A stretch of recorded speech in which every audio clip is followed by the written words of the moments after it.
오늘은 시편 64편이 되겠습니다. 시편 64편 1절에서 10절까지 되겠습니다. 시편 64편 시편 강의 65강입니다. 64편 1절에서 10절입니다. 하나님이여, 내가 근심하는 소리를 들으시고 원수의 두려움에서 나의 생명을 보존하소서. 주는 악을 꾀하는 자들의 음모에서 나를 숨겨주시고 악을 행하는 자들의 소동에서 나를 감추어 주소서.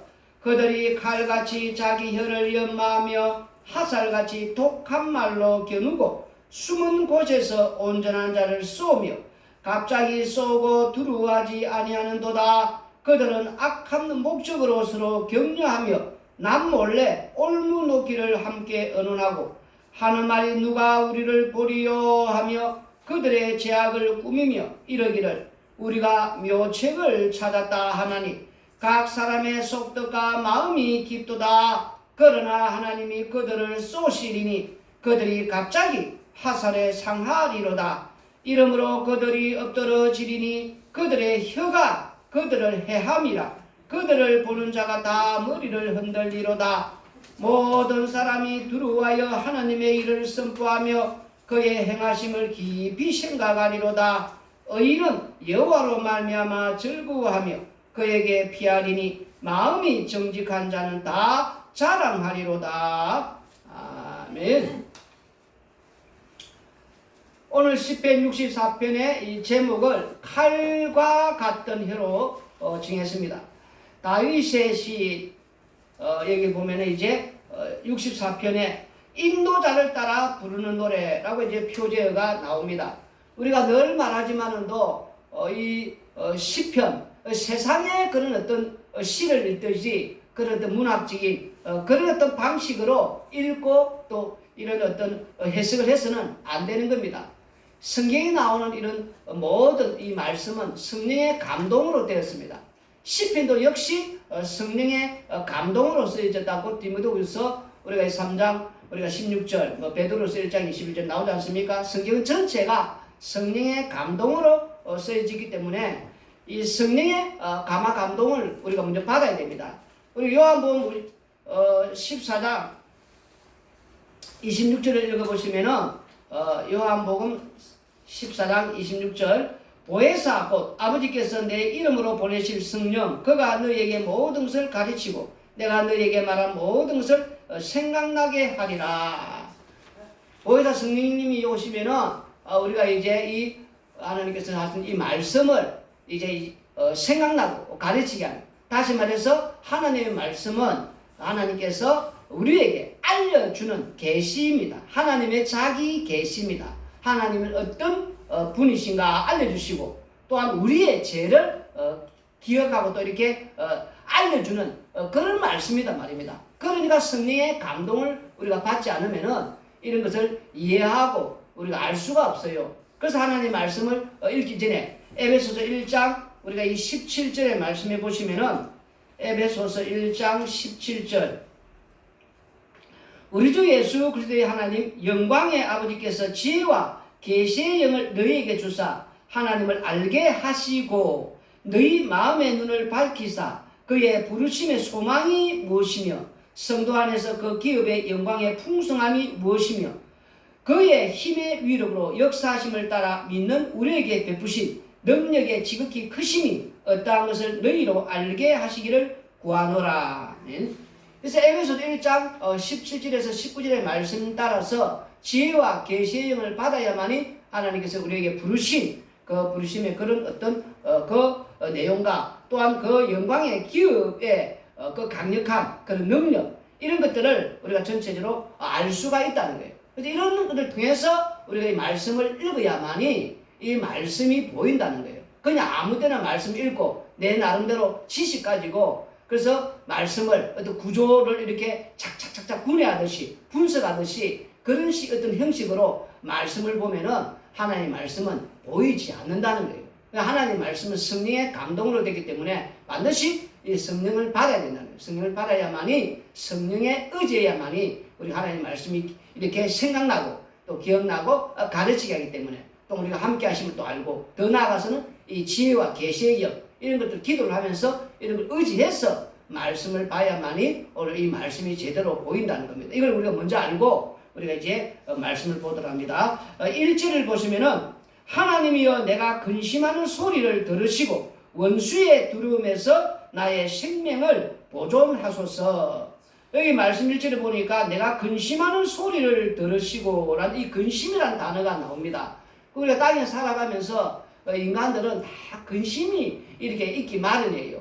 참 뭐 이것저것 눈에 보이는 이 세상에서는 걱정을 안 할 수가 없단 말입니다. 염려가 생기게 돼 있단 말입니다. 이것저것 어떤 일을 우리가 만나기 때문에 그래서 염려하게 되고 또 걱정하게 되고 그래서 또 그것 때문에 잠을 못 잘 정도로 우리는 또 근심을 하게 되고, 그런데 중요한 것은 고린도후서 우리가 7장 10절을 읽어보시면은 하나님의 뜻대로 하는 근심은 후회할 것이 없는 구원에 이르게 하는 회개를 이루는 것이요 세상 근심은 사망을 이루는 것이니라. 이 근심에 대해서 말씀할 때에 두 가지가 나온다지 않습니까? 하나는 하나님의 뜻대로 하는 근심, 하나님의 뜻대로 하는 그런 근심은 생명을 얻는, 그 구원을 얻는, 회개를 이루는, 후회할 것이 없는 이런 어떤 것이 된다는 거예요. 그런데 또 하나는 우리가 이 세상에 눈에 보이는 세상에서 뭐 이것저것 뭐 자녀를 키우면 자녀 때문에 뭐 남편 때문에 부인 때문에 아니면 뭐 취직 뭐 요즘에 또 학생들도 뭐 여러 가지 뭐 입시철 되면은 이제 대학에 합격해야 되는데 뭐 공인 회계사 이런 뭐 지금 보니까 뭐 시험 친다고 이런 어떤 회계사 이런 시험 친다면 자격증 뭐 있지 않습니까? 여러 가지 각종 뭐 우리가 하는 일이 있어가지고 염려는 안 되는 게 있습니까? 걱정 근심 이것저것. 그런데 그런 세상제 그런 근심 그런 걱정 염려는 전체적으로 무엇을 이루냐? 그 끝이 사망을 이루는 거다. 사망. 세상 근심은 사망으로 가는 것이고, 그러나 하나님의 이 뜻대로 이러한 근심은 후회할 것이 없는 회개를 위해서 생명에 이르게 한다는 게 이 두 가지가 있다는 거예요. 지금 무슨 말이겠습니까? 그래서 우리가 지금 이 1절의 말씀을 보면서 그러면은 오늘 이 말씀에서 세상을 이루는 어떤 근심하는 사망을 이루는 말씀이겠습니까? 그렇지 않다는 거예요. 지금 분명히 다윗은 하나님의 뜻대로 기름 부었기 때문에 뜻대로 하는 그런 것이기 때문에 생명을 이루는 구원을 이루는 이제 그런 거다. 우리가 이 말씀을 보면서 그렇게 볼 수가 있다는 거예요 지금. 근데 어떤 그 나라에 보면은 이런 뭐 속담들이 있던데 보니까 무슨 속담인가 보니까 걱정해서 걱정이 없어지면은 걱정할 것이 없겠네. 한번 다시 한번 잘 들어보세요. 걱정해서 걱정이 없어진다면은 걱정할 것이 없겠네. 뭐 몽골인가 뭐 그런 나라에서 이렇게 속담이라고 하는데 뭐 잘 모르겠지만은 또 뭐 기억이 안 나서 어쨌든 몽골이라고 제가 들었는데 이런 속담이 무슨 말입니까? 걱정해서 걱정할 게 없으면은 걱정이 할 게 없다면 걱정이 한마디로 이 세상에 걱정 없다는 거 아닙니까? 내가 걱정하는데 걱정이 없어진다면 그럼 그 말은 걱정이 있다는 거예요. 땅에 사는 날 동안에 걱정 근심 없이는 살 수가 없는, 당연히 걱정 근심하며 살게 되어 있다는 거예요. 그런데 그런 걱정 근심을 어떻게 우리가 지금 이제 살아야 되는가? 잠언 27장 1절을 읽어보시면은 너는 내일 일을 자랑하지 말라. 하루 동안에 무슨 일이 일어날는지 내가 알 수 없음이니라.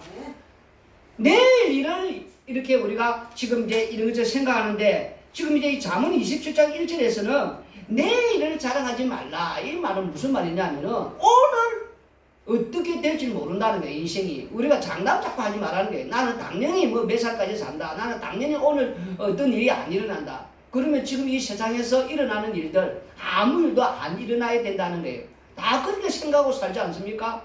각종 사고, 사건, 뭐 우리가 알지만 주변 나라에 지금 얼마나 지금 전쟁하는 요란 소리 들리지 않습니까? 막 지진이 또 일어나가지고 막 많은 사람들이 떼죽음을 당하고 교통사고 뭐 얼마나 우리 주변에 우리가 사는 주위에서도 사건 사고 질병 이것저것 요즘 뭐 거리에 가봐요. 심심하면 차가 뭐 앰뷸런스가 뭐 뺑뺑뺑 하면서 얼마나 요란한 소리를 내면서 뭐 왔다 갔다 하는 걸 우리가 볼 수 있습니까? 사고가 터졌으니까 그러니까 그런 어떤 앰뷸런스 차가 막 이렇게 119 차가 이렇게 왔다 갔다 하는 거 아니겠어요?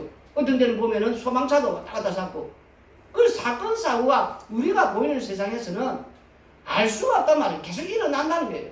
그럴 때 내일 일을 자랑하지 말라는 거예요. 오늘 한날의 길은 오늘 족하듯이 우리가 이렇게 인생은 걱정, 근심을 달고 살게 돼 있다. 육신의 장막을 입고 있는 이 순간은 왜? 죽어야 근데 그게 끝난다는 그 말이에요. 지금 우리 이게 완전히 인생이 죽으면 이제 그런 걱정, 근심 안 하게 된다는 거예요. 사는 날 동안에는 이 근심하면서 걱정하면서 살게 된다. 그러니까 우리가 오늘 하루 이 많은 어떤 일을 어려움을 만나고 영생 그걸로 족하다는 거예요. 무슨 말이겠습니까? 그걸 받아들이라는 거예요. 이게 뭐 걱정해서 걱정이 없어지면 좋겠다 자고 그게 아니라 늘 생기게 돼 있으니까 그냥 받아들이고 그래서 오늘 또 지나면 또 내일이 오는 거니까 오늘은 이렇게 가고 있는 현장이니까 그렇게 사는 게 인생이라는 게 지금. 그런데 지금 중요한 것은 오늘 말씀에 무슨 말을 놓냐니까 원수의 두림에서 나의 생명을 보존해달라. 이건 다윗이 지금 이제 원수들에서 쫓기는 상황 아닙니까? 기름 부은 이런 어떤 모습 속에서 일어나는 그런 근심이 생겼단 말입니다. 세상 근심이 아니단 말입니다.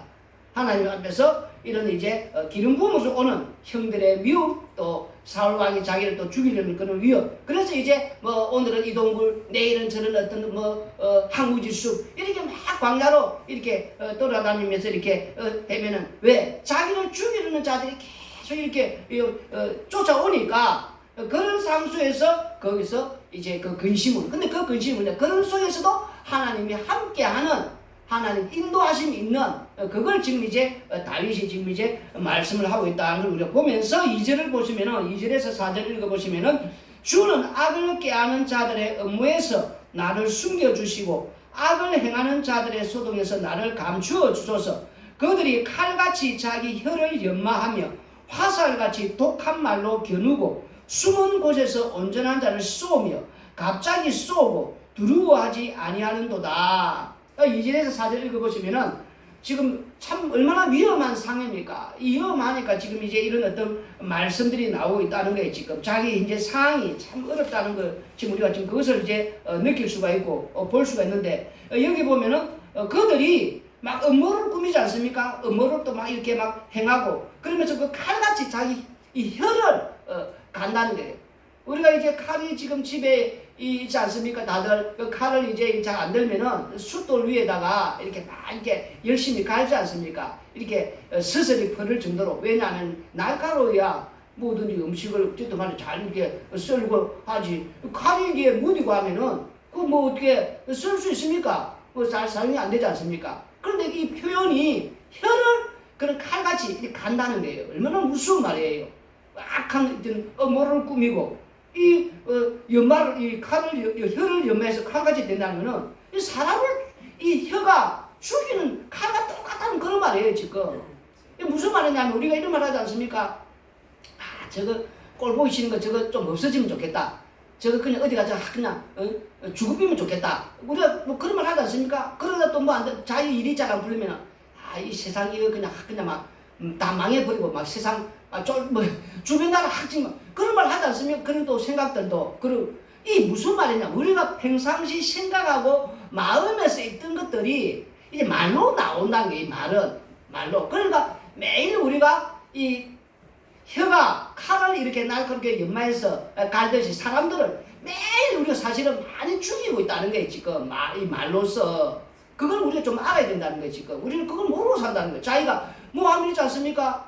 나한테 좀 기분 나쁘고 나한테 좀 잘못하고 또 뭐 자꾸만 저거는 막 어디 가서 뭐 뒤져버리든가 뭐 착 죽어버리든가 탁구만 막 없어져 버리든가 그 자체가 이 말로 지금 칼이다는 거예요 지금. 그럼 자기로 통해서 지금 사람을 돌아봐란 말입니다. 그렇게 말했는데 지금까지 돌아보면 얼마나 자기를 통해서 그 말로 통해서 수많은 사람이 떼죽음을 당했겠는가. 한 번도 보면 우리가 그런 말 합니까? 오늘 한 번만 처음 했겠습니까? 좀 기분 나쁘면은 아이 그냥 저거 어디가 사고로 죽어버리든가 없어져 버리든가. 그런데 그게 살아가면서 지금 한 돌아봐라면 그런 말을 몇 번을 했던가 몇 번이나 칼같이 사람이 혀가 많이 죽였다는 게 지금 그런 식으로. 그리고 또 뭔가 또 내한테 안 좋은 일이 에이 그냥 나라 하고 막 망해버리든가 이 세상 하고 막 그러지 않습니까? 그러면 그럼 떼죽으면 자기 말고 다 죽고 뭐 이 세상에 자기 혼자만 살려고 자기 혼자 살면 더 안 좋아요. 외롭잖아요. 이 세상에 이 지구에 자기 혼자 산다 해봐요. 또 그건 고독병으로 그는 그럼 완전 갈 수가 있는 건데, 그런데 불구하고 막 세상 확 망했으면 좋겠다. 일이 안 풀릴 때는 우리가 그런 말을 한다는 거예요. 이 혀가 마음에서 생각이 다 나온 거거든요. 그 얼마나 우리가 많은 사람을 이런 식으로 죽여왔는가 또 돌아봐야 된다는 거예요, 지금.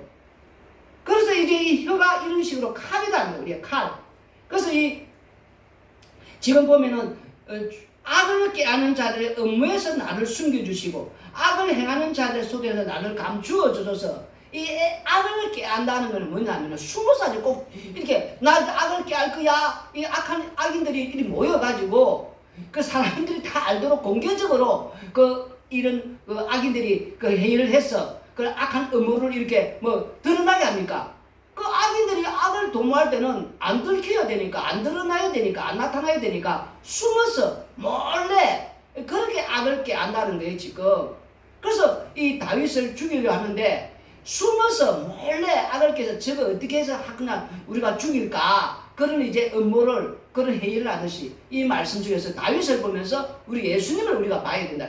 예수님을 이렇게 이 바리새인과 서기관들이 책 잡아서 어떻게 하면 저 예수님을 죽일까? 저 어떻게 하면 없애버릴까? 그 책 잡기는 몰래 이렇게. 그래서 예수님께서 말씀할 때마다 바리새인 서기관들은 항상 숨어서 엿보듯이 늘 이렇게 책 잡으려고 헛소리 하나하나 우리 볼 때에 그때 죽일 만한 그런 어떤 흔잡힐 만한 그런 게 있나 없나 그러니까 엿보면서 늘 다녔지 않습니까? 이런 식으로 악인들은 항상 이렇게 엿보면서 몰래 숨어서 이렇게 일을 이렇게 하고 있다는 게 지금 누군가가 이런 식으로 오늘 이 말씀처럼 그런 속에서 그런 원수들 속에서 나를 구원해달라. 왜 그런 이제 속에 이제 있으면은 얼마나 불안하겠어요.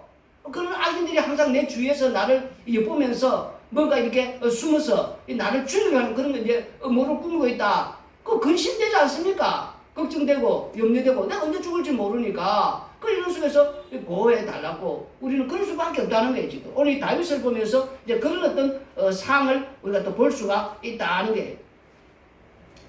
그래서 이 말씀에 보면은 우리가 이 야고보서 우리가 이제 3장 우리가 이제 이 6절에서 8절 읽어보시면은 야고보서 3장 신약 성경 우리가 야고보서 3장 6절에서 8절입니다. 6절에서 8절을 보면은 혀는 곧 불이요 불의의 세계라. 혀는 우리 지체 중에서 온몸을 더럽히고 삶의 수레바퀴를 불사르나니 그 사르는 것이 지옥불에서 나느니라. 이 혀가 얼마나 무서우면은 여러분 이 지옥불처럼 지금 표현하고 있지 않습니까? 사람을 죽이는데 그냥 죽이는 게 아니고 완전히 이거는 뭐 지옥불 나온 지옥에서 나온 불이 얼마나 그 무슨 불이 불도 그냥 불이 아니고 우리가 본 일반적인 불이 아니고 지옥에서 나온 불이라 하지 않습니까 지금.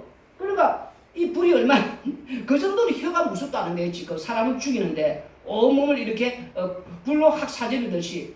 그래서 여러 종류의 짐승과 새와 벌레와 바다의 생물 다 사람이 길들일 수 있고 길들여 왔거니와 혀는 능히 길들일 사람이 없나니 쉬지 아니하는 악이요 죽이는 독이 가득한 것이라.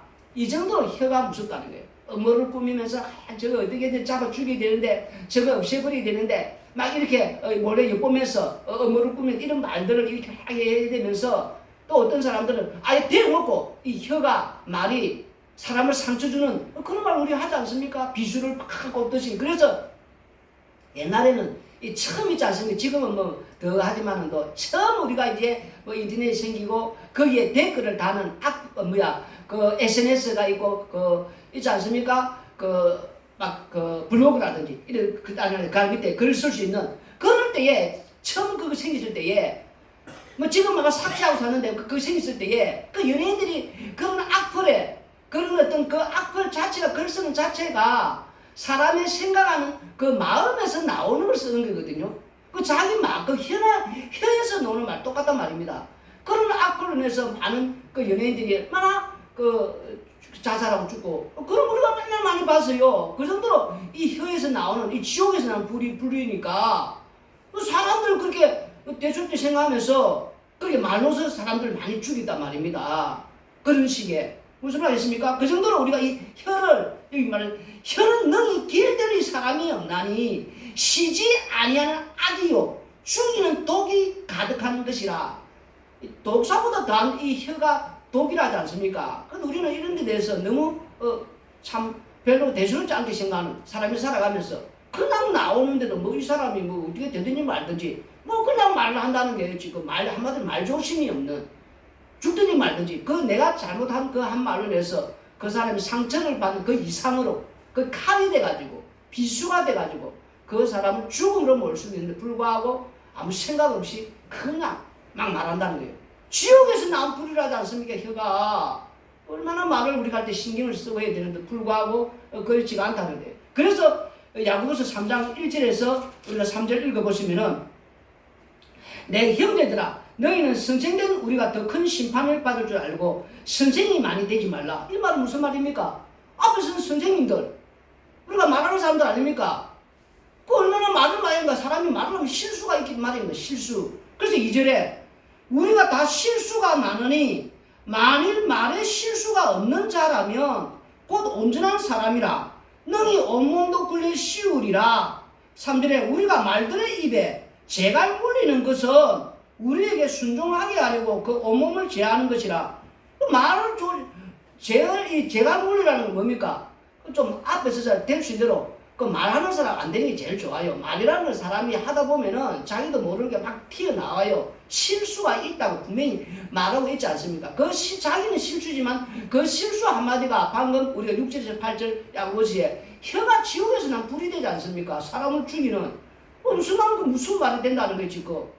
그런데 불구하고 우리가 이에 대해서 오늘 생각을 하지 않는 오늘 이 말씀이 지금 혀가 칼이라는 거 오늘 이 말씀 아닙니까? 말을 우리가 너무 이제 특히 우리가 갈라디아서 1장 6절에서 10절까지 읽어보시면은 이 갈라디아서 이 갈라디아 6장 1절 10절은 뭐 읽기는 시간 관계상 이 다른 복음인데 그 다른 복음을 이제 저주를 받는 그 뭐냐 사람을 좋게 하는 그런 어떤 말을 전할 때에는 사람 듣기는 우선 좋고 내가 듣고 싶은 말 내가 원하는 말을 해주니까 기분이 좋을지 몰라도 그거는 사람을 그 죽이는 말이다 말입니다. 똑같은 혀에 지금 나오는 우리가 방금 야고보서 1장 3절에 선생되지 말라고 말 조심해라고 말 재감을 넣듯이 이거는 단순히 사람 상처 주는 거 아닙니까? 그런데 갈라디아 1장 6절 10절은 다른 복음의 이 말을 전해보는 그건 생명에 관계된단 말이에요. 사람이 이 육신이 죽고 사는 게 문제가 아니고 완전히 이거는 지옥으로 보내는 그런 엄청난 무서운 말이 된다는 거예요. 지금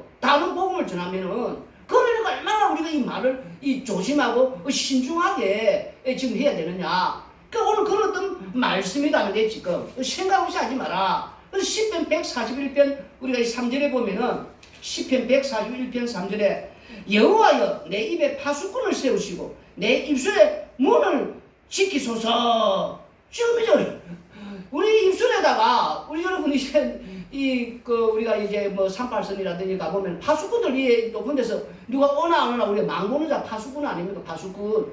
입에 파수꾼을 대할 정도 아닙니까? 세우라고.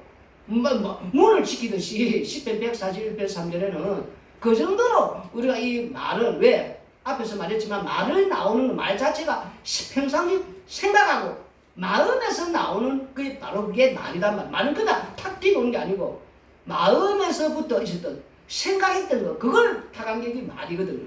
그러니까 이 말을 할 때 몇 번이고 우리를 되새겨 보면서 5분이든 10분이든 다시 한 번 더 생각하고 이렇게 생각해서 말이 나가야 된단 말입니다. 그 말을 그냥 나오는 대로 막 이렇게 입이 어떤 사람 그런 말 하는데 뭐 주둥이가 이렇게 뭐 열렸다고 함부로 말해서 열렸다고 그걸 말하면 됐냐고. 말 조심해라는 거예요. 지금 오늘 말을 우리가 너무나 함부로 한다는 거예요. 지금 말을 함부로 하는 64편 10편 우리가 이제 64편 다시 보시면은 이제 5절부터 7절을 보시면은 그들은 악한 목적으로 서로 격려하며 남몰래 옳은 높기를 함께 언언하고 하는 말이 누가 우리를 보리요 하며 이전에 보면은 이제 3절 잘 다시 한번 더 보면은 화살같이 독한 말로 겨누고 그 말이 다시 말해서 화살처럼 빠르다는 거는 말 한번 하면은 이렇게 천리를 넘어서 계속 한다는 거예요. 그래서 우리가 딱 내가 말을 내뱉는 순간 어느 사이에 내가 아는 주변에 소문이 다 났다는 거. 그 정도로 말이 빨리 막 전달이 됐다는 거예요. 지금 그 천리를 간다는 거예요. 천리를 화살처럼 빠르다는 거.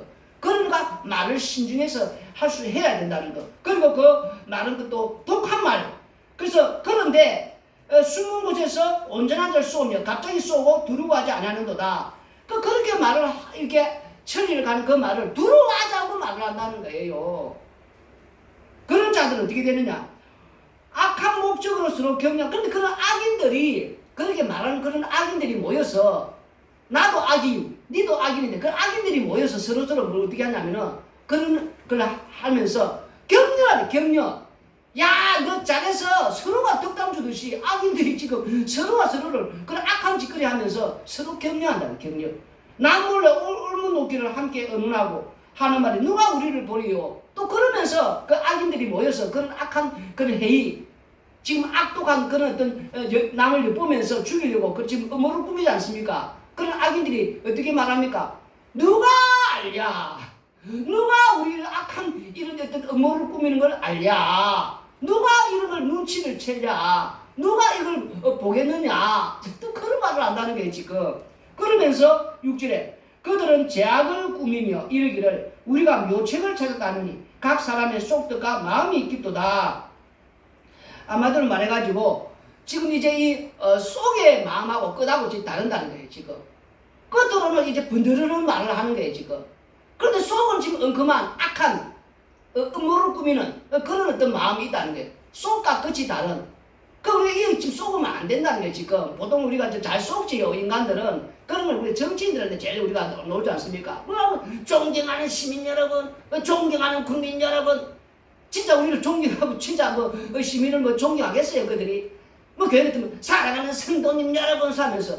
그런데 좀 더 행편이 나아 생활비 사례비를 더 준다든지 아니면 내가 200명 모이는 그 어떤 단임 모사하다가 5,000명 모이는 그런 교회에서 우리 교회에서 이렇게 청빙이 들어오면은 그 교회 200명은 계속 있겠습니까?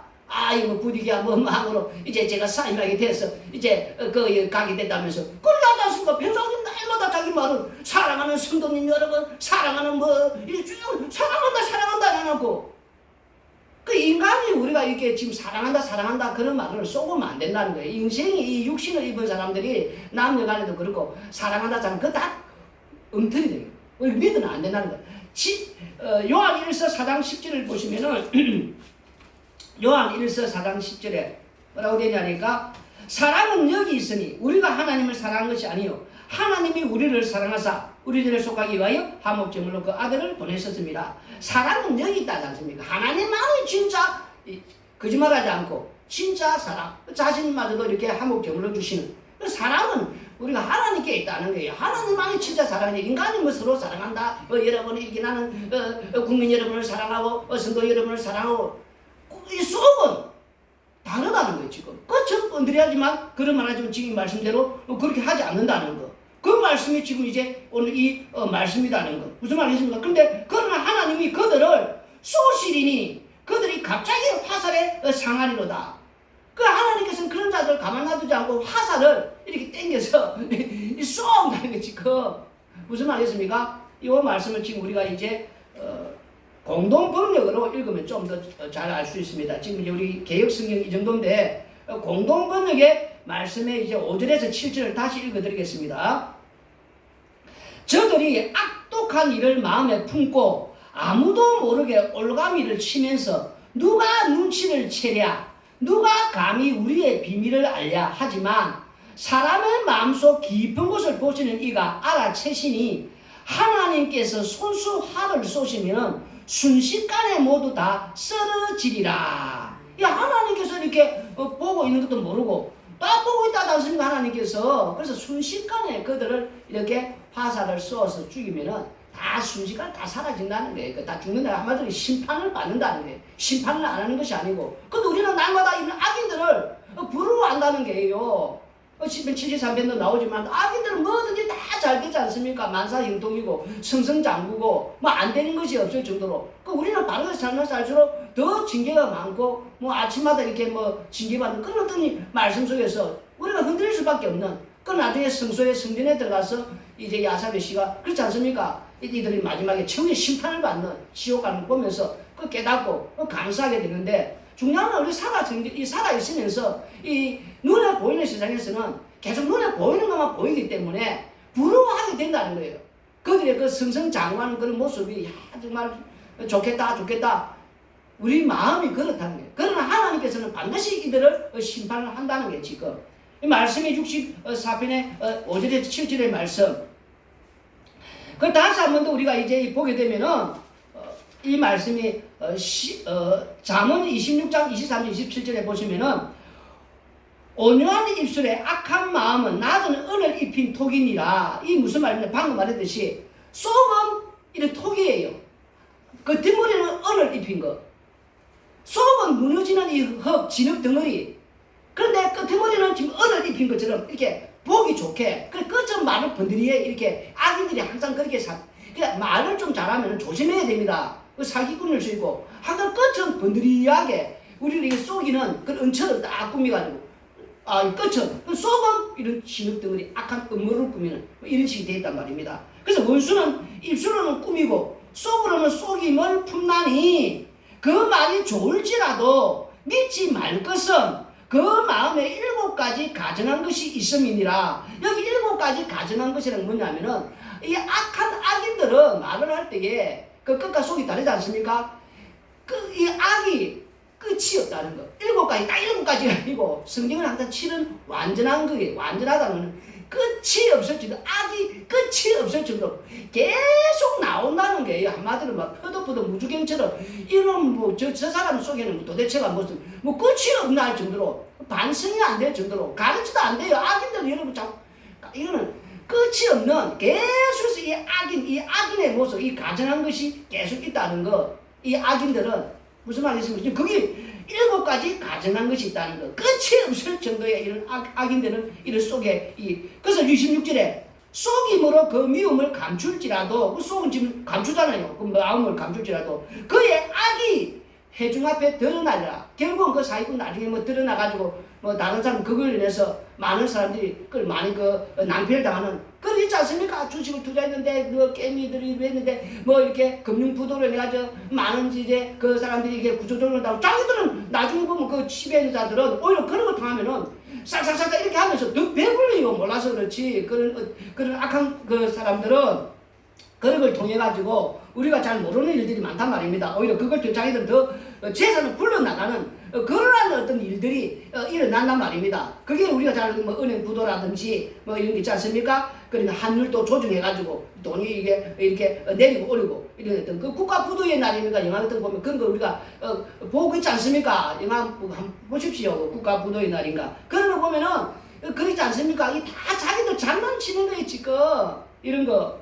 그러나 나중에 그게 탁 드러나는 그게 해중 앞에 드러나리라. 27절에 함정을 파는 자는 그것에 빠질 것이요 돌을 굴리는 자는 도리어 그것에 치이리라. 이렇게 이 악인들은 이 악을 도모하는데 끝이 없다는 거, 끝이 없다는 거, 속과 끝이 이렇게 다르다는 거. 그러나 하나님께서 이렇게 화살을 쏘면은 이제 그 심판을 받아서 그들이 반드시 이제 쓰러지게 된다. 지금 말씀을 해주고 있다는 거예요 지금. 그러면서 시편 7편 11절 13절 읽어보시면은 하나님께서 이 악인들에 대해서 이제 말을 좀 이제 하나님 어떻게 화살을 쏘시는가?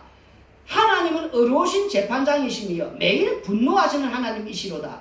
사람이 회개하지 아니하면 그가 그의 칼을 가시며 그의 활을 이미 당겨 예비하셨도다. 죽일 도구를 또한 예비하시며 그가 만든 화살은 불화살들이로다. 우리 하나님도 이런 악인들을 심판하기 칼을 지금 갈고 그리고 그 활을 이미 당겼다 않습니까? 이렇게 화살을 쏘서 불화살에 대해서 이렇게 딱 가서 근데 그 화살을 맞는 사람들은 뭐냐? 회개하게 된다는 거예요. 회개해서 그 다음에 자신의 죄가 무엇인가 알고서 내가 이런 죄인이구나. 시편 51편에 오전에 나오듯이 내가 이런 죄인이었구나. 이런 악한 죄인이었구나. 죄와 비참함을 알고서 회개하고 이제 예수님 앞에서 새로운 생명, 새로운 사람으로 변해요. 근데 화살을 쏘는데 요리조리 피하는 거지 않습니까? 안 맞으려고. 나는 안 맞고 더 요리조리 피하면서 나는 더 잘 살아야지. 악을 더 도모해야지. 그런 자들이 바로 무엇이냐? 심판받아 마땅한 지옥 가는 거예요 지금. 화살 오히려 맞고 심판받는 게 세상에 좋은 거예요. 그래서 그 자리에서 회개하고 아까 말했듯이 근심, 하나님의 뜻대로 하는 그 근심은 이제 이렇게 구원과 생명을 이루는 이런 말씀이 이렇게 간단 말입니다. 무슨 말이겠습니까? 이 말씀에서 이제 8절에서 보면은 이러므로 그들이 엎드러지리니 그들의 혀가 그들을 해함이라. 그들을 보는 자가 다 머리를 흔들리로다. 모든 사람이 두루와여 하나님의 일을 선포하며 그의 행하심을 깊이 생각하리로다. 이렇게 이제 하나님께서 화살을 쏘아서 이렇게 이 악인들을 심판하는 이 모습, 이 행하심을 보면서 이제 하나님께서 이렇게 심판하시는구나, 끝내는 심판하시는구나, 이렇게 가만히 있지 않는구나. 이렇게 무슨 말이십니까? 그 10절에 의인은 여호와로 말미암아 즐거워하며 그에게 피하리니 마음이 정직한 자는 다 자랑하리로다. 여기 이제 의인과 정직한 자는 자신의 힘으로, 자기의 행함으로, 자기가, 우리는 그렇게 똑바로 안 된단 말입니다. 그런데 이제 이 하나님의 은혜로 이렇게 화살을 맞아서 나는 이런 죄인이구나, 내가 이 죄의 몸에서 이런 죄가 나오는구나, 이래가지고 회개하고 이런 자 의인되고 정직한 자 아닙니까? 이 정직한 자는. 그러니까 이 십자가의 피로 말미암아, 즉 이 10편 64편 10절은 하나님을 그래서 자랑한다지만 이제 우리가 떠나서는 우리는 예수님의 십자가의 피로 구원받게 되니까 죄 용서 받았어. 왜냐하면 십자가 피로 죄 용서를 받음으로 말미암아 의인과 정직한 자, 그래서 그 은혜를 입기 때문에 십자가 피를 자랑하게 된다. 오늘 그 말씀이란 말입니다. 그래서 우리 이 말씀을 보면서 우리가 이제 생각할 거는 다윗이 어떤 실수를 해서 오늘 이 말씀이 이렇게 나오게 되는가. 우리가 이제 보게 되면은 사무엘상 우리가 25장을 보시면은 이제 나오는 뭐냐면 다윗과 아비가일에 대해서 나오고 있습니다. 여러분들 성경을 많이 읽으면은 탁 이리 말하면 벌써 알아보게 되는데 사무엘상 25장 이야기가 이제 다윗과 아비가일에 대한 이야기입니다. 이걸 보면 다 읽어볼 수는 없고 마온의 한 사람인데 그의 생업이 갈멜이고 심히 부하여 양이 3,000마리요 염소가 1,000마리이므로 그가 갈멜에서 그의 양털을 깎고 있었으니 그 사람의 이름은 나발이요 그의 아내의 이름은 아비가일이라. 그 여자는 총명하고 용모가 아름다우나 남자는 완고하고 행실이 악하며 그는 갈렙 족속이었더라. 다윗이 나발이 자기 양털을 깡담을 강내에서 들은지라. 다윗이 옛 소년 10명을 보내며 그 소년들에게 이르되 너희는 갈멜로 올라가 나발에게 이르러 내 이름으로 그에게 문안하고. 그래서 이제 가서 이제 먹을 걸 좀 구하지 않습니까? 왜냐하면 그 앞에 보면 지금 이제 말씀이 어떻게 진행되냐면은 이제 이 나발이 이제 거부입니다. 부자입니다. 그 양들을 이렇게 지키는 목동들이 있어요. 근데 그 양들을 이렇게 이 당시는 강한 자가 약한 자를 이렇게 침략해서 그 양들을 이렇게 뺏어서 그렇게 먹고 그렇게 했어요. 약탈을 하고. 약탈하는 게 거의 비일비재한 그런 당시 아닙니까? 그럴 때 이 600명을 거느리고 다니는 다윗이 그 나발의 그 양치는 그 목동들을, 그 양들을 보호해 줬단 말이에요. 울타리처럼. 그렇기 때문에 이제 그 목동들은 잘 알아요. 그런 상황을. 그래서 이제 양털을 깎는 날이 왔습니다. 이 양털을 깎는다는 건 이 당시 말하면 지금 치면은 우리가 이제 이 추수기간 되면 농사를 지면 가을 되면 추수를 하지 않습니까? 추수. 그 추수 때 되면은 옛날에는 그래서요. 그 품꾼을 댔습니다. 그 앞에 저는 그런 거 안 하는데 추수 때는 품꾼, 녹을 댄단 말입니다. 품꾼의 싹을 주더라도 이렇게 우리가 이 추수를 하는. 그러면은 그 추수 때에는 이제 쌀밥을 먹게 되니까 이제 내가 이 소장농이라도 이제 길을 가게 되면 어떤 사람 이 행인들 보지 않습니까? 나그네 말에 어디 멀리서 오다든지 그러면은 이렇게 그 소장농이라도 그 장에 가지고 생갈치를 사옵니다. 생갈치. 그 생갈치를 사와서 애호박하고 이렇게 해가지고 이제 찌개라든지 국을 끓이면 아주 그게 맛있어요. 여러분들 몰라서 그렇지. 그러면 이제 그 지나가는 사람들한테 그냥 막 부릅니다. 그 모르는 사람이에요. 길 가는 사람인데도 보소 이리 와서 밥 한 술 뜨고 가서 이러면서 이렇게 다 불러. 왜? 지금 즐겁잖아요. 추수를 하니까. 옛날에는 추수하면 그게 아주 즐거운 날이었단 말이에요. 축제 그 이상으로. 그래서 길 가는 사람, 행인이라도 모르는 사람한테 불러서 밥 한 술 뜨고 가라고 이렇게 대접을 했었단 말입니다. 이 친구는 양털을 깐다는 건 바로 이런 추수나 마찬가지, 추수 때. 그래서 이제 이 다윗이 이제 목돈 보내서 또 보도 실제 보여 주었고, 그래서 먹을 것을 이렇게 좀 달라 이렇게 보냈는데 이 나발이 무슨 말 하냐면은 10절에 나발이 다윗의 사환들에게 대답해 이르되 다윗은 누구이며 이새의 아들은 누구며 요즘에 각기 주인에게서 억지로 떠나는 종이 많도다. 내가 어찌 내 떡과 물과 내 양털 깎는 자를 위하여 잡은 고기를 가져다가 어디서 왔는지도 알지 못하는 자들에게 주겠느냐 한지라. 한마디로 말해가지고 개 빽딱이 같은 것들이 와가지고 이제 이 주인을 버리고 또 이제 도망간다는 그런 종들이 많은데 그 다윗에 온 사람들 중에도 그런 자들도 있지 않겠습니까? 이렇게 너무 힘드니까. 그러니까 이 나발은 이 개 빽딱 같은 거 와가지고 뭐 먹을 걸 다 안다고 이렇게 해서 안 주고 보냈단 말입니다. 사실 다윗은 600명이 이들의 양을 지켜 주었어요. 그러니까 얼마나 화가 나겠습니까? 먹을 건 고사하고 우리를 갖다가 이런 개 뭐처럼 취급하면서 보냈으니까. 그래서 이제 13절에 다윗이 자기 사람들에게 이르되 너희는 각기 칼을 차라 하니 각기 칼을 차매 다윗도 자기 칼을 차고 400명가량을 데리고 올라가고 200명은 소유물 곁에 있게 하니라. 이러면서 이제 다윗이 지금 이제 말을 하는데 맹세합니다. 어떻게 맹세하냐니까 지금 이제 말씀을 지금 보면은 다윗이 지금 이렇게 말을 하는데 지금 맹세를 하지요. 어떻게 맹세합니까? 지금 우리가 들에 있어 그들과 상종할 동안에 그 사람이 우리를 매우 선대하였으므로 우리가 다치거나 이런 것이 없었으니 우리가 양을 지키는 동안에 그들이 우리와 함께 있어 밤낮 우리에게 담이 되었습니다. 그런 이제 당신은 어떻게 할지를 알아 생각할지니 이는 다윗이 우리 주인과 주인의 온 집을 해하기로 결정하였음이니이다. 주인은 불량한 사람이라 더불어 말할 수 없나이다 하는지라. 아비가일이 급히 떡 200덩이와 포도주 2가죽 부대와 잡아서 요리한 양 5마리, 볶은 곡식 5세아와 금포도 100송이, 무화과 뭉치 200개를 가져다가 나귀들에 싣고 이제 이렇게 아비가일이 듣고서는 이제 자기 남편이 이제 나발은 이제 엉터리 아닙니까? 그래서 이제 빨리 이제 이렇게 불러간다니까 가서 이제 뭔가를 이제 해결하기 위해서 이렇게 이제 다윗이 오는 하가 나가지고 잔뜩 나가지고 400명 데리고 이제 남자들은 다 죽이려고 거기 이제 나발에 있는 그 집에 있는 남자들은 모조리 다 죽이고자 지금 오는 이제 장면 아닙니까? 그럴 때에 지금 이제 이 아비갈이 듣고 와가지고 이렇게 준비해서 지금 이렇게 다윗한테 지금 이렇게 지금 말을 하는 이제 그런 어떤 장면들이 지금 나온단 말입니다. 근데 다윗은 자기 자신에게 이렇게 지금 면제까지 하면서 이제 이 남자들을 다 죽이기 위해서 지금 그렇게 지금 말했단 말입니다. 22절 보면은 내가 그에게 속한 모든 남자 가운데 한 사람이라도 아침까지 남겨두면은 하나님은 다윗에게 벌을 내리시고 또 내리시기를 원하노라 하였더라. 모조리 싹 다 죽이랬다. 왜 근데 오늘 다윗의 실수가 무엇이냐면은 지금 이제 우리가 지금 혀가 칼이 아닙니까? 지금 그거 하는데 다윗도 이런 실수를 했단 말입니다. 기름 부은 볼 받은 이런 어떤 하나님의 진짜 왕이지만 자신이 지금 그렇게 이렇게 울타리가 돼서 지켜주시면 선한 마음을 끄집어내야 된단 말입니다. 무슨 말이겠습니까? 우리가 지금 선한 마음으로 내가 나발의 그런 어떤 양들을 이렇게 지켜줬으면은 어떤 대가를 바라고 그렇게 해서는 안 된다는 거예요, 지금.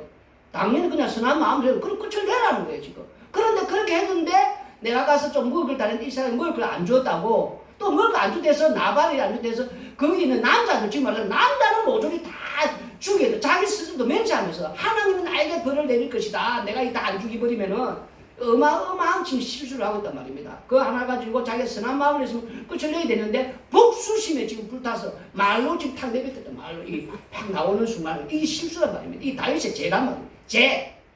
그리고 이제 아비갈을 통해서 당신의 그 무지한 이제 아비갈이 계속 말하지 않습니까? 그렇게 무지한 피를 흘리면은 나중에 왕이 됐을 때 그 피값을 어떻게 감당하려냐 하면서 지혜롭게 말할 때 이제 아비갈 네가 이렇게 하지 않다면은 내가 그런 식으로 했을 텐데 이제 말로서 하나님께서 입을 통해서 돌아가지 않습니까? 그 다음에 또 두 번째가 뭐냐면은 바세바 우리가 사건 알지 않습니까? 우리아를 이렇게 살인하고 이렇게 요압이 편지를 보내가지고 죽이는 그런 장면 가능해가지고 그 나중에 또 바세바 이런 여러 가지 상속에서 다윗은 자기가 지금 죄가 죄인 줄 모르는 상이단 말이에요. 이 두 가지 이런 죄를 짓는데 자신도 이렇게 죽을 수밖에 없는데 나단 스님을 통해서 책망을 받지 않습니까? 그럴 때 책망받을 때에 무슨 그런 놈이 내가 다스린 날에 그런 게 있지 않으면서 이제 한 마리 양을 앞날에 이렇게 참 이렇게 하는 걸 뺏어서 죽인 그 부자를 죽이려고 하지 않습니까? 그래서 죽어 마땅하겠는데 사실은 그 양을 뺏으면 양 4마리를 갚아야 되는 율법이단 말이에요. 그걸 알고 나중에는 양 4마리를 갚아야 된다는데 자기가 말을 탁 내뱉고는 말미암아 자기 아들 4명이 죽게 된단 말입니다. 아들 4명이 자기가 말을 내뱉음으로 말하면서 처음에 낳은 그 바세바는 아예 죽고 그 다음에 또 암논, 그 다음에 압살롬, 아도니아까지 4명이 하나님이 딱 불러가 버린단 말입니다. 자신의 그 말이 죽어야 된다 그 말을 탁 내비는 순간 그래서 말이 무섭다. 그리고 나단스의 책망의 말미암아 이제 시편 51편이 나오지 않습니까? 5절에 내가 제 덩어리에서 이렇게 죄가 나왔구나. 그래서 지금까지 나는 죄 아닌 거 구분해 살았거든요. 아 이거는 죄다, 이거는 죄가 아니다. 나름대로는 자신이 나름대로는 이렇게 딱 구분해가지고 죄와 죄 아닌 걸 구분해서 살았는데 나다서 책망만 말미암아 구분 자체가 없어져 버린 거예요. 그냥 전체 살아온 왜 몸뚱아리 전체가 죄 덩어리 아닙니까? 그러니까 무엇을 하든지 다 죄예요, 죄. 그걸 알고 그게 바로 뭐냐? 나단 선지자로부터 말씀의 책망을 받을 때에 하사를 이렇게 쏘므로 말미암아 이제 이게 회개가 나오면서 생명에 이르는 구원에 이르는 자신이 이렇게 되는 걸 이 말씀 속에서 오늘 보여주는 것이 로마서 4장 1절에서 8절. 그런 즉 육신으로 우리 조상인 아브라함이 무엇을 얻었다 하리요? 만일 아브라함이 행위로서 얻었다 하심을 받았으면 자랑하는 것이 있으려니와 하나님 앞에서는 없느니라. 성경이 무엇을 말하느냐? 아브라함이 하나님을 믿음에 그것이 그에게 의로 여겨진 바 되었느니라. 일하는 자에게는 그 삭시 은혜로 여겨지지 아니하고 보수로 여겨지기니와 이를 아니할지라도 경건하지 아니한 자를 의롭다 하시는 이를 믿는 자에게는 그의 믿음을 의로 여기시나니 일한 것이 없이 하나님께 의로 여기심을 받는 사람의 복에 대하여 다윗이 말한 바 불법이 사함을 받고 죄가 가려짐을 받는 사람들은 복이 있고 주께서 그 죄를 인정하지 아니하신 사람은 복이 있도다함과 같으니라. 이 말씀이 이제 시편 우리가 32편 할 때에 이 1절에 나오는 말씀 아닙니까? 이 죄가 가려지는 것이 복이 같고 이 말씀을 이제 연결해서 나오는 시편 64편에 이 다윗의 또 이 죄를 통해서 이 로마서 4장 1절 8절 나오는 만약에 아브라함과 이 다윗이 자기 일한 것이 있으면 방금 일한 것이 그 행위가 있으면 그 상습 받으면 구원을 못 받는 거예요. 그런데 일한 것이 없는 다윗 죄인들 아닙니까? 죄의 싹슨. 그런데 이렇게 말씀의 하사를 받을 때에 그것을 이제 이렇게 회개하고 이렇게 고백할 때에 그 의로 여기지는 그 일한 것이 없이 이렇게 내가 나의 죄가 가려지는 이 덮어지는 이 은혜를 입는 이 용서함을 죄의 오늘 용서함을 받으니까 은혜를 알고 은혜를 아는 이 자체가 뭐냐? 지금 의가 의. 그 다음에 의롭다. 그 다음에 정직한 자. 오늘 이 시편 64편에서는 요 말씀이 된단 말입니다. 그래서 생명을 얻는 구원에 얻는 무슨 말이었습니까? 그래서 마지막으로 이제 우리가 히브리서 4장 12절 16절 읽어보시면은 하나님의 말씀은 살아있고 할리기에서 좌우의 날선 어떤 검보다도 예리하여 혼과 영과 및 관절과 골수를 찔러 쪼개기까지 하며 또 마음의 생각과 뜻을 판단하나니 하나님의 말씀은 살아있어가지고 우리는 하나님의 말씀을 이렇게 하사가 아닙니까? 이게 말씀을 탁 쏘면은 이렇게 관절, 골수, 영, 혼 지금 다 쪼개는 거 드러나는 거 아닙니까? 근데 우리가 내 죄가 드러나는 것을 싫어한다는 거예요. 내 죄가 날마다 싫어하니까 말씀을 안 읽는단 말입니다. 말씀을 안 읽는 것은 내 죄가 드러나는 것이 또 부끄러울 수도 있고 또 죄가 드러나면은 어떤 생각을 하냐면은 늘 그러지 않습니까? 말씀 읽으면은 하고 싶은 거, 그런 거는 지금 무슨 하지 말라고 내가 또 하기 싫은 거는 막 하라 그렇게 돼 있으니까 말씀 보기가 싫다는 거지요. 왜냐면 보면은 그런 걸 다 알게 되니까 그 말씀을 안 했는데 근데 말씀은 이게 오늘 뭐냐면 읽어야 된다. 우리가 말씀에 읽어야 하면 말씀은 거울이거든. 거울을 봐야 내가 이게 무엇이 묻었는가 우리가 알 거 아닙니까? 거울을 보지 않고 우리는 살려고 한다는 거예요. 지금 자기 얼굴에 무엇이 묻는 것도 모르고 무슨 말을 이렇게 내뱉고 칼인데도 불구하고 말씀에 우리는 이런 이 거울처럼 매일 하사를 이렇게 맞아야 된단 말입니다. 그래야만이 13절에 지으신 것이 하나도 그 앞에 나타나지 않음이 없고 우리의 결산을 받으시는 눈앞에 만물이 벌거벗은 것 같이 드러나느니 제가 계속 드러나야 된단 말입니다. 그러므로 제가 드러난 걸 알게 되니까 말씀을 읽으니까 내 죄가 무엇인 걸 아니까 어떻게 우리에게 큰 대제사장이 계시니 성전하시니 곧 하나님의 아들 예수님이시라. 우리가 믿는 도리를 굳게 잡을지어다. 우리에게 있는 대제사장은 우리의 연약함을 동정하지 못하지 이가 아니요 모든 일에 우리가 똑같이 시험을 받으신 이로되 죄는 없으시니라. 그러므로 우리는 긍휼을 받고 때를 따라 돕는 은혜를 얻기 위하여 은혜의 보좌 앞에 담대히 나아갈 것이니라. 그러니까 죄가 드러나니까 나는 어디에 숨느냐 하니까 대제사장 구약시는 도피성으로 안으로 들어가야 된단 말입니다. 예수님 안으로 예수님 품으로 십자가 안으로 들어가게 된단 말입니다. 그 안에 들어가야만 십자가의 피로 내 죄가 용서함. 오늘 말씀은 죄의 용서함을 받고 매일 살아야 된단 말이에요. 죄의 용서함. 죄의 용서함을 받는 게 의인이고 정직한 자가 된단 말이에요. 의인이고 정직한 자니까 오늘 10편 64편의 10절에 하나님을 자랑하는. 그래서 우리는 오늘 지금 십자가 안에 들어오니까 십자가만 자랑하게 된다는 거예요. 십자가 피만 자랑하게 된다는 거예요. 십자가 피만 자랑하게 되니까 어떻게 살게 되냐니까 우리가 마태복음 7장 3절 마태복음 7장 3절에 어찌하여 형제의 눈 속에 있는 티는 보고 내 눈 속에 있는 들보는 깨닫지 못하느냐. 그러니까 이 예배당 안에 우리 왔을 때에 우리가 막 지적하잖아요. 뭐 우리 식당에 봉사, 아이고 이 반찬이냐, 오늘 뭐 이거밖에 못했느냐, 밥이 있다 있냐, 뭐 뭘 했느냐, 또 봉사하는 사람, 아이 그게 무슨 헌신이라고, 뭐 그게 무슨 봉사라고, 뭐 아이고 예배당 오면서 뭐 옷차림이 그게 뭐예요? 이 지적질 자가 있지 않습니까? 뭐든지 지적, 눈에 보는 게 다 지적이에요, 지적. 자기 눈 속에 있는 이 들보는 못 보고 나는 티만 열심히 찾아내는 자들.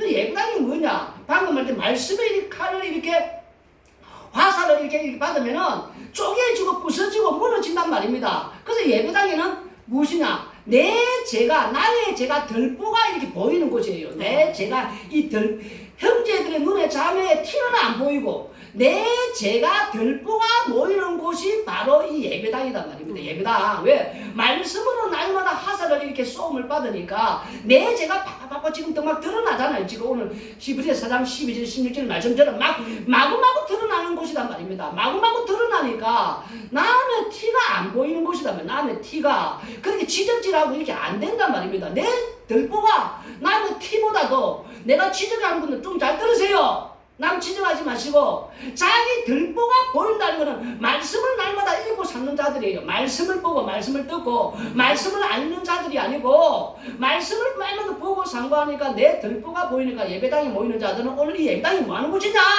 교회가 뭐하는 곳이냐, 나의 들보를 자랑한단 말입니다. 나의 들보를 나는 이런 죄인입니다, 이런 죄인 이러니까 나는 티를 자랑하는. 결국 뭡니까? 나도 그래서 그런 들보가 있는 죄인인데 십자가의 피로 죄 용서를 받는 은혜는 오늘 모이는. 그래서 십자가 피만 자랑하는 곳이 바로 예배당이 된다는 거예요. 지금 십자가 피만 자랑하는. 왜? 은혜를 서로서로 나누니까 나는 이런 죄인이고 나도 이런 죄인이고 내 죄가 이런 들보가 있는, 이런 들보가 있는, 자기 죄가 드러나니까. 그런데 죄 용서함을 받는. 오늘도 그래서 나는 이렇게 십자가 피만 자랑합니다.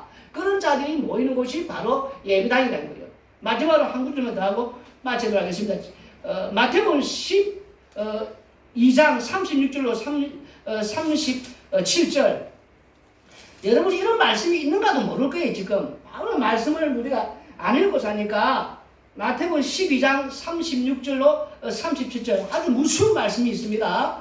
무슨 말씀이냐니까 마태복음 12장 36절 37절 마태복음 12장 36절 37절 내가 너에게 이르노니 사람이 무슨 무익한 말을 하든지 심판날에 이에 대하여 신문을 받으리니 내 말로 어렵담을 받고 내 말로 정죄함을 받으리라. 얼마나 이게 어마어마한 무슨 말인가. 우리가 땅에 사는 날 동안에 이렇게 쭉 살지 않습니까? 이 사는 날 동안 사람이 무슨 말을 하든지 간에 심판날에 그 내가 한 말에 대해 반드시 신문을 받는다는 거예요. 그리고 그 내 말로 인해서 어렵다. 이제 천국 가기 돼. 어떤 말로 천국 가는 거 아닙니까? 그리고 그 내 말로 인해서 정죄함을 받는다. 지옥 보낸다는 거 아닙니까?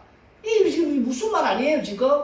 그러니까 땅에 사는 날 동안에 이 혀가 오늘 우리가 이 칼이 되는데 말을 갖다가 우리가 예배당에 와서 자꾸 남을 이렇게 내 들보는 이렇게 보이지가 않고 남의 티 가지고 계속 이렇게 지지내자는 자들 뭣도 모르고 우리가 말을 하고 있지 않습니까? 그런데 말은 내가 살아오면서 땅에서 태어나서 죽는 날까지 쫙 필름처럼 그 말을 노자식 한번 읽어드리겠습니다. 내가 너희에게 이르노니 사람이 무슨 무익한 말을 하든지 심판날에 이에 대하여 신문을 받으리니 네 말로 어렵담을 받고 네 말로 정죄함을 받으리라.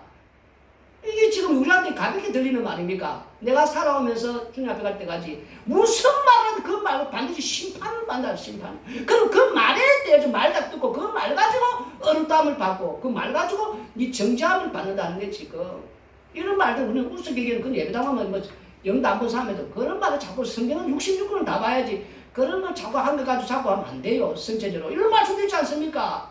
그러면은 땅에서 우리가 살날 때 방금 마태복음 7장 우리가 3절도 봤지만도 자꾸 남의 티를 보는 그런 말씀을 지금 12절, 4장 12절, 16절이 안 된다는 거예요. 항상 말씀에 이런 하사를 쏘면은 그 말 앞에 나의 이런 죄가 막 드러나면서 엎드려지고 회개하고 그래서 하나님이 고린도후서 7장 10절에 이 회개를 이루어서 생명이 이르게 되고 자꾸 그러니까 들보가 나오니까 나는 티를 무슨 보입니까? 그러니까 나도 날마다 이런 은혜, 제 용서받는 은혜 속에 사는데 그러니까 십자가 피만 자랑하는 예배당 오면 맨날 우리는 십자가 피 예수님만 자랑하는 오늘 10편 64편 마지막 10절이 하나님 자랑하는 거 사는 거 아닙니까? 오늘은 십자가만 우리가 비하는 예배당 안에서는 자랑하면서 사는 자가 되어야 된다는 거예요. 그러다가 바로 심판날에 정죄를 안 받고 어렵다함을 받을 수 있다는 겁니다. 기도드리겠습니다. 고마우신 아버지 하나님, 땅에 사는 날 동안에 아버지 이 말이 이 혀가 아버지 이 칼인데도 불구하고 우리는 아버지 아무런 아버지 생각 없이 그저 나오는 대로 아버지 사람에게 상처 주고 상처가 아버지 내 사람이 죽는 줄도 모르고 우리는 마구마구 아버지 이게 남의 피만 지적합니다. 자신의 아버지 들보를 가지고 있는 자신의 들보를 보이지도 않는 그런 하나님의 말씀에 이르게 화살처럼 우리에게 쏘면은 아버지는 들보가 나오고 들보가 나옴으로 말미암아 내가 얼마나 아버지 죄인인가 악한 죄인인가를 알고 그래서 아버지 앞에 그 회개할 때에 죄의 용서함을 받아 나는 날마다 아버지 안에 이렇게 십자가의 은혜로 사니까 아버지 이렇게 십자가의 피만 자랑하는 그래서 예배당에 모인 자는 다 이 은혜 속에서 십자가 피만 자랑하기에 남의 티를 아버지 이렇게 지적질하는 그런 모습이 사라진다는 깨닫게 하여 주시옵소서.